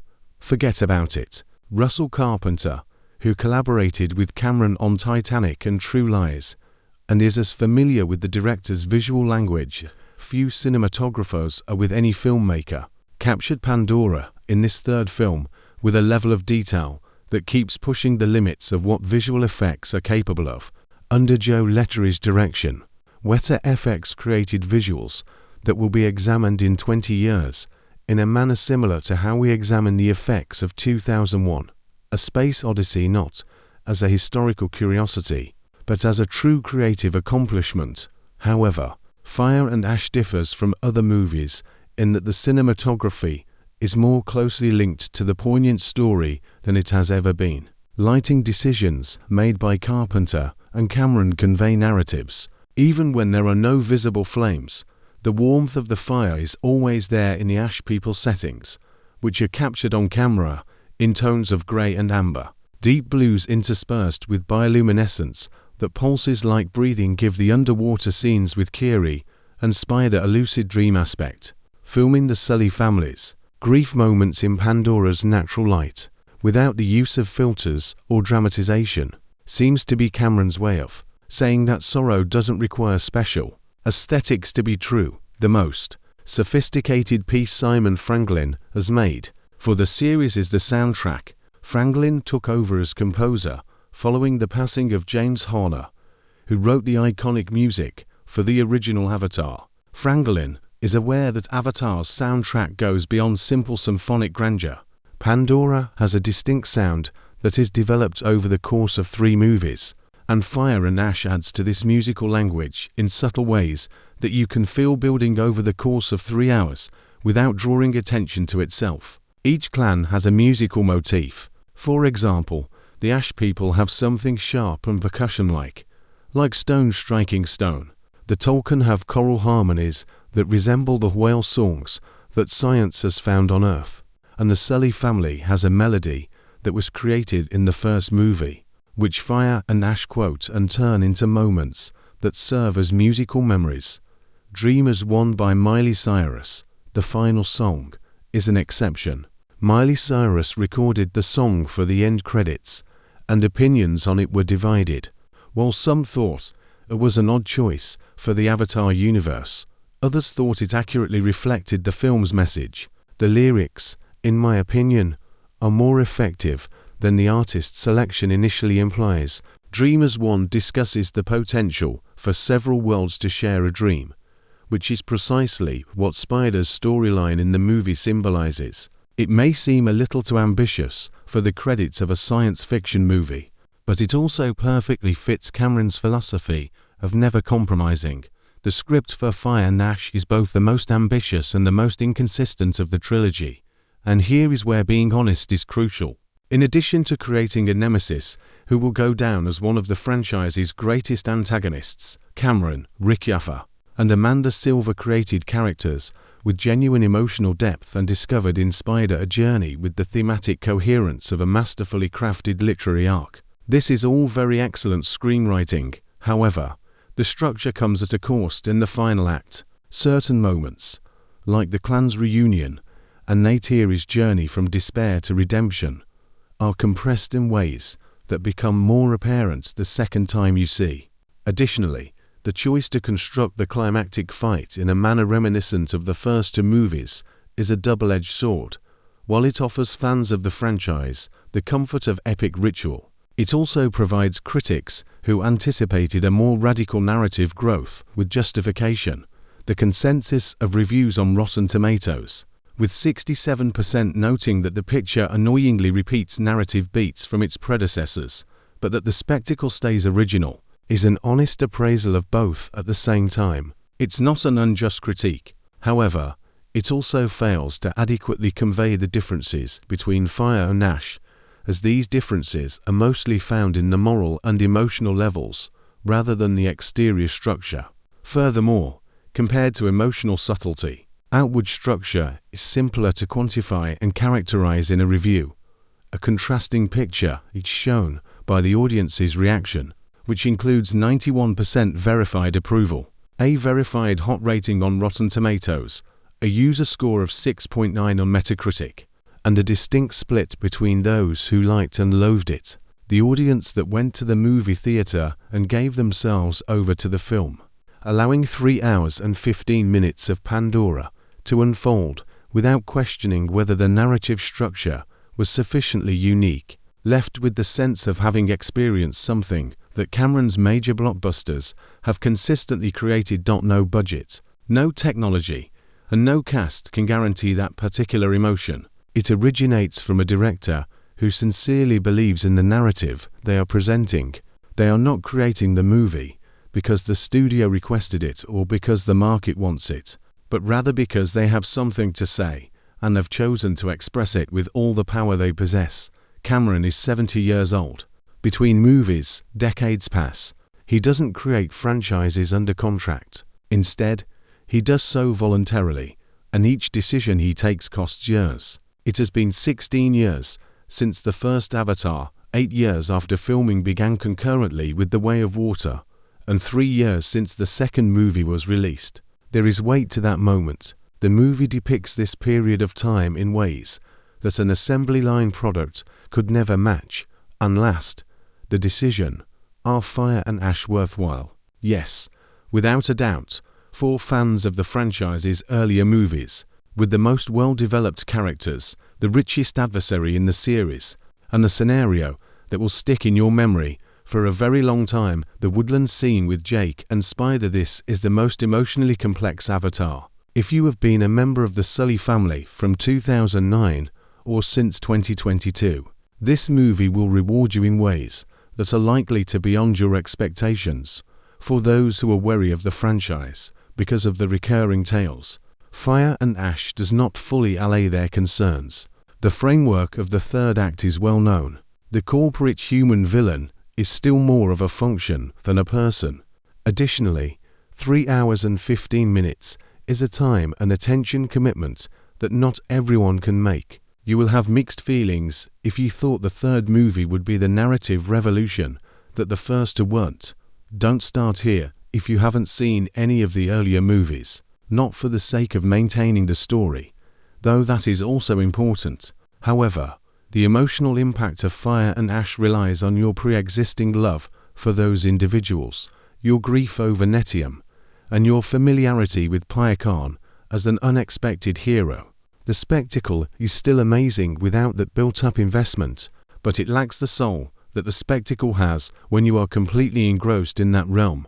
Long after the box office closes, people will continue to study and talk about what Cameron created across 3 films. 16 years, unimaginable technology, a pandemic, the loss of a creative collaborator 4 decades, and 9 delays in the release date. It's not because it's flawless, however, since it is distinct, because Avatar is unlike anything else. No other director is producing movies on this scale with this degree of artistic and personal commitment. This level of attention to visual detail and willingness to push emotional boundaries are unmatched in any other film universe.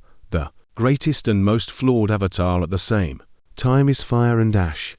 It's a movie that will strongly affect individuals who care about those blue folks while frustrating those who seek narrative originality. It's Cameron being Cameron, grandiose, flawed, utterly convinced, and able to evoke emotions that persist long after the screens go black. Pandora goes on. In all honesty, the idea of going back in 2029 to see what happens next doesn't feel like waiting after spending 3 hours and 15 minutes with the Sully family at both their finest and most awful. It's similar to anticipation.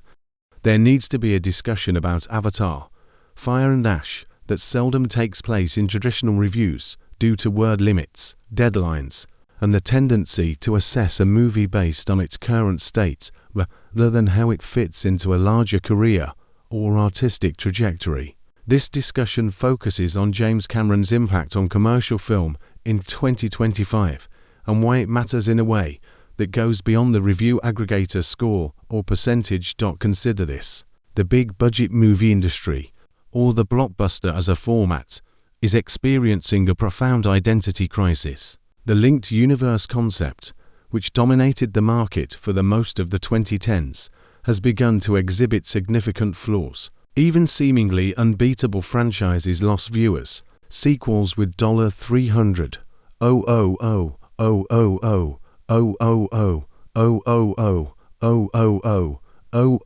budgets were released with much enthusiasm and then quietly forgotten. Instead of expecting life to reorganize itself around it, the audience, particularly the younger audience, has been shifting to streaming, the fragmented experience, and material that fits into life. And Cameron carried on with his routine in the face of all of this. For 10 years, he vanished. He created entire planets. He created movies that, in order to be viewed as intended, need the biggest screen possible. He produced 3-hour movies without offering an apology. He created movies about planets that take time to inhabit, characters you have to come to know before you can fall in love with them, and narratives that don't conclude in a single weekend at the box office. In this instance, Fire and Ash is a political act, not in an ideological or political sense, but rather as a declaration of what film may and ought to be. With each choice he made during the 16 years between the first Avatar and this third chapter, Cameron is arguing that the shared experience of being in a dark room with a screen that takes up your entire field of vision and sound that you can both hear and feel in your chest is still worthwhile, that the wait is worthwhile, that a single vision's flaws are more valuable than the effectiveness of a tried and true, customer-pleasing product. He's correct, at least for the time being and for this franchise. According to the box office results of Fire and Ash, however, the dialogue the movie sparked is more illuminating than the figures. Avatar, Fire and Ash is not being discussed in the same manner as monthly franchise releases. They are talking a lot about it, including Varang, the woodland scene with Jake, what it means for Spider to finally fit in, if Quaritch survived, and Neytiri's future in Avatar 4. These discussions concentrate on ideas and people. It had nothing to do with which action sequence was better technically. This distinction is crucial because it distinguishes an entertaining blockbuster from an enduring blockbuster. In 1997, the Titanic delighted billions of people, but Rose and Jack, not the catastrophe, were what kept the Titanic afloat. The clashes with the Ash people and the underwater sequences won't determine whether or not Avatar survives. The Sully family is involved. It is what occurs within these individuals when their surroundings continue to attempt to destroy them. The movie in the series that placed the biggest wager on it is Fire and Ash. They believe the audience was present not only for the spectacle, but also for the characters, and the crowd verified that this wager was correct in approval percentages that exceeded the expectations of expert reviewers. Additionally, there is a production background layer that merits more consideration than it typically gets. Fire and Ash is a technically impossible movie. The quantity of performance capture data processed to produce Navi figures who move in the air, in the sea, and in the floating mountains with zero relative gravity is a result of years of technical development effort that was non-existent when production started in 2017. In order to fulfill Cameron's request, Weta FX actually had to create new tools. This occurred concurrently with the epidemic, post-production, filming, and everything else. As a result, you never leave the planet at any point in Fire and Ash. This is something that critics frequently neglect to emphasize. You never think, I'm seeing visual effects in a single frame. There is Pandora, there are Navi. Pyakon is real, Varang is real. The boundary between what was recorded on camera and what was generated digitally has grown so hazy that it no longer affects the viewing experience.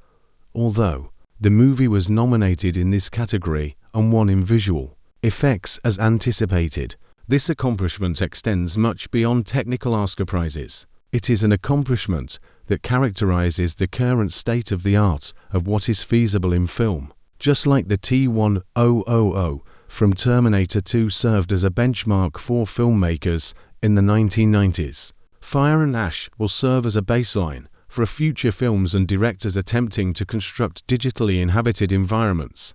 But let's get back to what matters most. What will motivate you to endure those 3 hours and 15 minutes? There are serious problems with Fire and Ash. The third act is really compressed. For a character that Edie Falco was creating with such accuracy, Ardmore's passing is too sudden. Some of Spider's dialogue is at odds with the character's growth in the movie's more somber sequences. Even while the final fight is visually stunning, its main structure adheres to a pattern that the franchise has previously employed in enough comparable ways for the familiarity to be felt. However, Fire and Ash also possess true magnificence that is independent of defense or compromise. Jake's wooded scene, the moral reflection of Neytiri and Varang's encounter, Runnell's demise in the midst of the conflict. At the end, Spider made a connection with the dead's memories. Varang is the most multifaceted antagonist the franchise has ever had, according to Una Chaplin. Alone on the edge with the gun, Loak is withdrawing. Awa is unlocked by Kiri and Spider, to half beings who come together to form a whole. You remember these scenes. That's what you'll think about later, at night, after the movie has ended 4 hours and you're attempting to go asleep while your thoughts are still racing. In the end, Cameron continues to be the only living director who creates blockbusters that leave an impression like this, which may be the most honest judgment I can provide of Avatar, Fire and Ash, the only person who disturbs you in a constructive way rather than merely satisfying or stimulating you as you leave the movie theater, asking questions, sensations that you recognize in yourself but that the film did not identify. This is uncommon, this is worthwhile, and that's why Avatar, Fire and Ash is important, regardless of any valid complaints about the plot or structure. After every successful movie franchise, there is a question that fans ponder in private and reviewers seldom voice aloud, because it feels too enormous for a review. However, Fire and Ash raises this subject so explicitly that it would be dishonest to ignore it. What does this film say about us, I wonder? Not in reference to Pandora, not about the Ash people, the Navi, or the RDA, about us, about the people who purchased tickets, sat in that dimly lit room, and spent 3 hours and 15 minutes immersed in a universe that exists only in James Cameron's and thousands of artists' imaginations. The film never specifically highlights Fire and Ash's uncomfortable response, but it is evident in all of Cameron's narrative decisions. At the same time, we are all the characters. We are Jake, attempting to defend what we cherish in ways that occasionally result in the harm we were attempting to prevent. We are Neytiri, bearing sorrow that transforms into misdirected rage. We are Loak, carrying guilt for living while others did not, and feeling unworthy of the people we most want to impress. We are Spider. We live on the brink of several worlds, never quite fitting into one, and want to be acknowledged for something bigger than ourselves. To be perfectly honest, We are also a little Varang, not in violence, but rather in our shared capacity to develop ideologies that support the harshness we choose to exhibit after experiencing enough loss, to turn suffering into a system, to conclude that the fire, which burned all we held dear, is the sole truth since it is at least truthful about its actions. Cameron has never produced a movie solely for amusement. Class and love that didn't belong in the real world are important themes in Titanic. Motherhood and what a mother does while everything around her tries to destroy what she defends are important themes in Aliens. Fatalism and the unfeasible decision to struggle against a future that has already occurred are important themes in The Terminator. Since the first movie, Avatar has always been about identity and who you choose to be when your two possibilities are equally inadequate and partial. This dialogue is further developed in Fire and Ash than it was in the first two movies, because even if the previous two movies were thrilling, there was still a fairly obvious moral divide. Good Na'vi, bad people, colonized and colonizers, the familiar tale, enveloped in bioluminescence and blue. This partition is broken by Fire and Ash. Na'vi are the Ash people. Na'vi is Varang. Neytiri almost turns into someone you don't want her to be. Jake comes dangerously close to doing something that cannot be forgiven. Additionally, Ian Garvin, a character in the RDA, acts with true conscience for the first time in the franchise. Compared to the other movies, Fire and Ash's universe is more grey. But this is not a narrative flaw. It's maturity. I want to draw attention to a scenario that hasn't been covered in depth before, since it passes swiftly and is easy to overlook, but it conveys a significant aspect of the franchise's development. In this scenario, Moat and Jake reveal to Kiri that she is a clone of Grace Augustine's avatar, that she is fatherless, that neither science nor Na'vi faith can account for her existence, because it is medically impossible. With complete composure, Sigourney Weaver presents this revelation. Kiri doesn't blow up. She doesn't shed tears. She remains silent for precisely the right amount of time before saying something, which I have paraphrased here, because Cameron decided not to quote her directly in any promotional materials, about how maybe her ability to exist without explanation is precisely what allows her to do what no other being on Pandora can. The spiritual core of Fire and Ash is this response. The acceptance of not fitting into any certain category should be unexplained, not as a flaw, but as a state that allows people with explanations to access locked possibilities. Kiri is unaware of the identity of her biological father. At this point, Spider is unsure about his exact species. With Neteyam's passing, Loak is unsure of his own worth. Together, the three of them are the most potent characters in the movie, not in spite of, but because of, their uncertainties.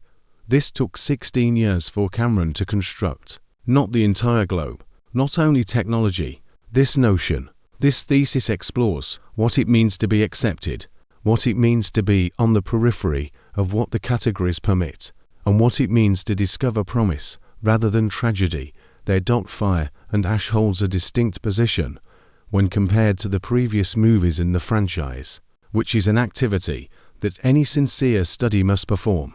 Of the three, the 2009 original Avatar has the best narrative coherence. It is not a critique, but it is the most straightforward and effective movie. It's a movie that understands precisely what it wants to be and accomplishes it masterfully.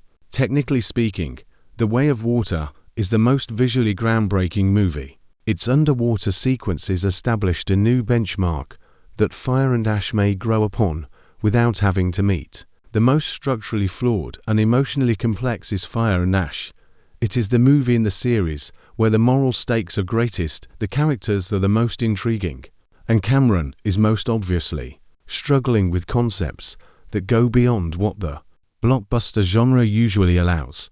This produces a movie that many people will enjoy more when they view it again than when they originally saw it. For the first time, you are taking in the deaths, the changes, and the discoveries, while digesting the spectacle and attempting to keep up with the many storylines. The smaller structures, the glances, the camera choices, The moments when a character does something that sets up something much later, and the textures that Saldaña, Lang, and Weaver added to scenes that initially seemed like transitions, but now seem like anchors, can be seen the second time with everything you already know. The movie Fire and Ash is gaining popularity. For a blockbuster, that is an uncommon accolade. Regarding the franchise's future, we stop here since this is where the plot of Avatar, Fire and Ash unavoidably leads. What happens next will rely on factors other than art, box office receipts, contracts, and Cameron's level of enthusiasm for a multi-year run with the entire world on his shoulders will all play a role. However, from an artistic standpoint, Fire and Ash lays a stronger basis than the earlier movies for potential future developments somewhere on Pandora. Varang is still alive and enraged. Nobody is certain that Quaritch is dead after he plunged into an abyss of fire. The RDA will always seek the biological key that Spider has. No living thing on Pandora has ever had a relationship with Awa, as Kiri is discovering. For the first time, Loak is at peace, but the characters in the Avatar narrative aren't there for very long. Neytiri then travels to Earth. She will witness the world that gave rise to the people who wiped out her family, and the 3 combat films on Pandora will never be able to transform her like this event will. There is much more to say about this tale. Characters with unfinished business. There are still aspects to discover in this planet. James Cameron is 70 years of age. The first Avatar and this third one were released 16 years apart. Any discussion on the upcoming chapters will eventually touch on the math of time. If there is a lesson to be learned from Cameron's career, it is that the time it takes is a part of what he is accomplishing. Titanic came out 4 years after True Lies, and Avatar came out 12 years after Titanic. That the task is not hampered by the delay. The task is the delay. Meanwhile, there's this movie. These 3 hours and 15 minutes show Pandora in its most human form, more wounded, more nuanced, and more willing to gaze at the shadows of its own characters without blinking. Varang is lighting the sky on fire. Spider is breathing air that wasn't supposed to be his. Neytiri is telling the youngster, who could hardly speak, "I see you," in a dream that is simultaneously a farewell and a recollection. Loak and Neteyam are flying together.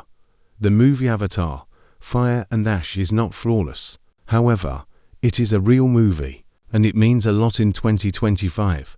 In a theatre that occasionally appears to have lost the distinction between the two. As long as Cameron has tales to share there, Pandora will endure, and the ashes will be all that's left when he runs out. And as the movie's title makes clear, more fire always emerges from the ashes.